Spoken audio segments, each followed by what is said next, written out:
Të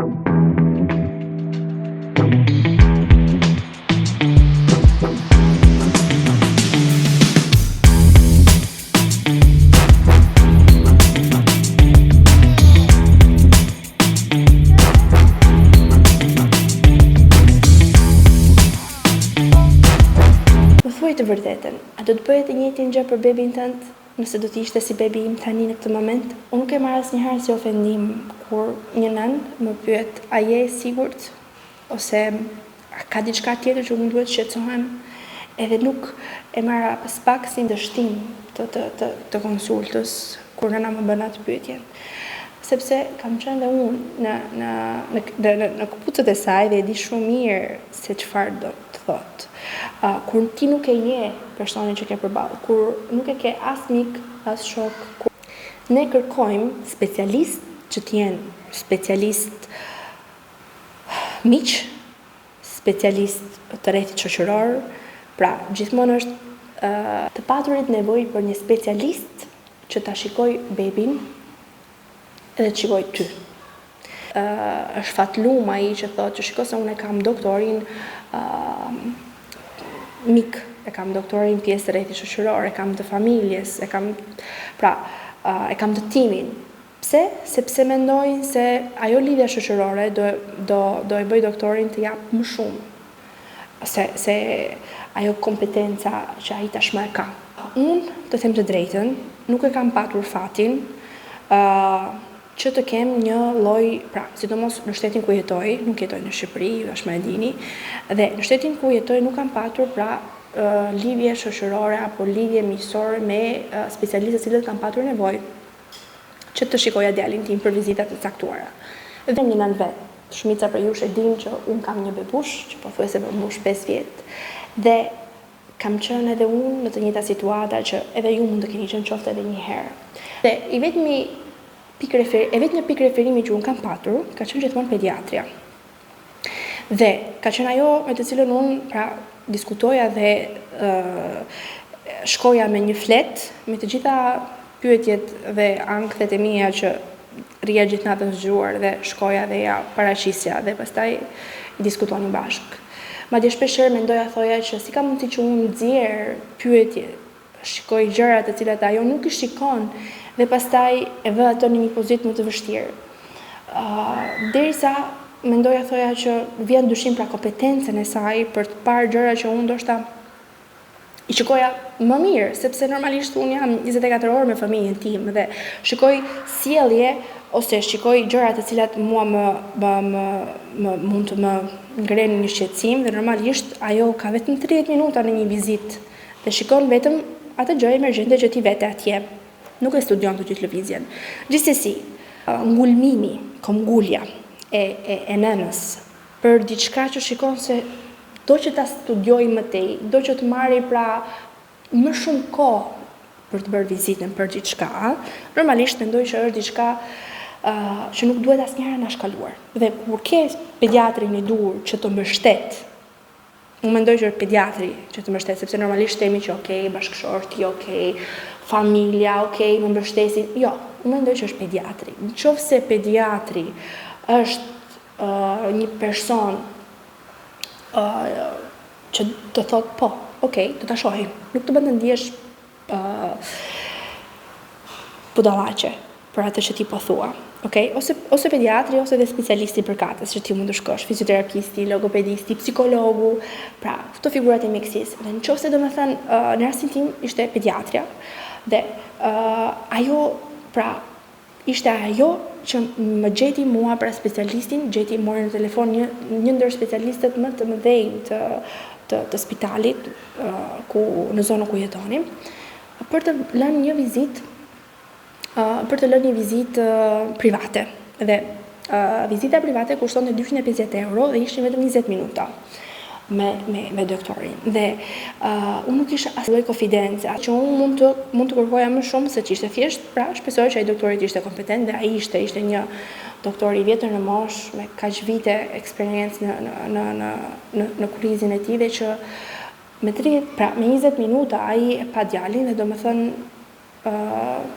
e vizitoi për të njëjtin vizitë që pediatra ime kishte bërë. asnjë gjë të re. Por ama unë mbaroi punë dhe më tha që çiko se çdo gjë është në rregull. Lidhje familjare aty. E po prisja që je i sigurt. A je i sigurt? Po më thot vërtetën. Po. Ta siguroj. Por unë nuk po lëvizja që aty derisa nuk më mjaftonte sepse ishte një vizitë e shkurtër, okay, dhe e njëjta gjë që bëri dhe pediatra ime.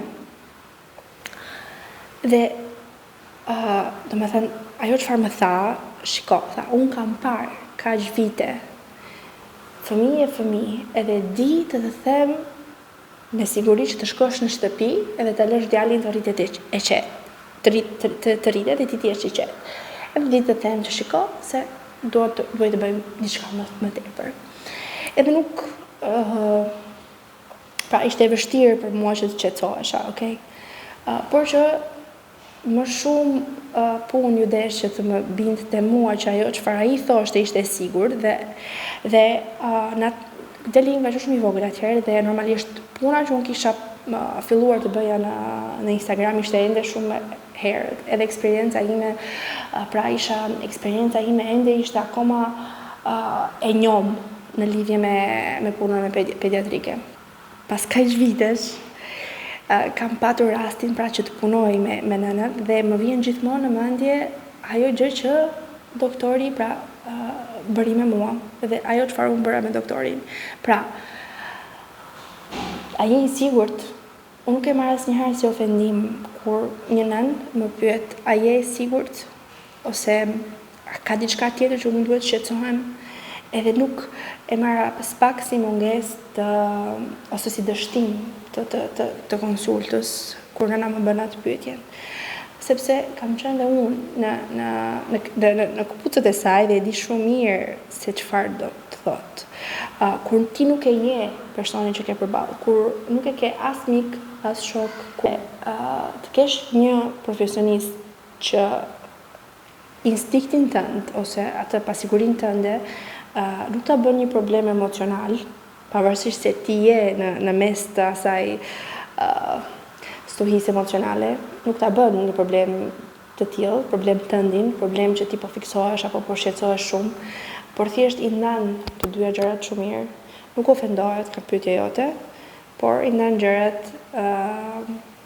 gjërat shumë mirë. Dhe të bën, pra normalisht që ti jesh shoqëruese në këtë konsult, okay? Në këtë vizitë shoqëruese. Pra dashur pa dashur të jetuarit në një vend ku nuk kam patur pra lidhje miqësore apo lidhje profesionale me specialistë ndryshëm, më ka bërë pra që ta konsideroj si të mirëqen faktin që të gjithë profesionistët supozohet të jenë kështu. Por kur bëj konsultat me nënat që jetojnë në Shqipëri, e ndesh më shpesh atë iden apo frikën se ti po i mban diçka më shumë apo frikën se nuk do ta më shikosh më mirë në një vizitë që ti po bën, vetëm sepse ti nuk ke asnjë lloj lidhje familjare me të. Por unë nuk e shoh, pra nuk arrit do ta perceptoj dot se si një profesionist, sidomos në fushën një profesionist, një doktor apo një profesionist që punon me fëmijët, të mbaj, pra, të mos arrit japin 100% e ti, pra, unë rina të mos jap 100% tim, në qoftë se më vjen një fëmijë, një mikeshës time dhe një fëmijë, një nënë e cilën nuk e njoh dhe më vjen dhe më ka besuar dhe vjen të bëj konsultën me mua, unë nuk e di se si mund të mos jem unë 100% rina këtu dhe 100% rina këtu. Unë gjithmonë mendoj, pra, ndoshta këtë video mund të dëgjojnë dhe shumë profesionistë të tjerë që janë hapat e para të fizioterapisë apo dhe të çfarëdo lloj profesioni tjetër, por që kanë të bëjnë me nënat dhe që është e rëndësishme që gjithmonë të japim pak më shumë nga vetja se sa njohurit tona klinike.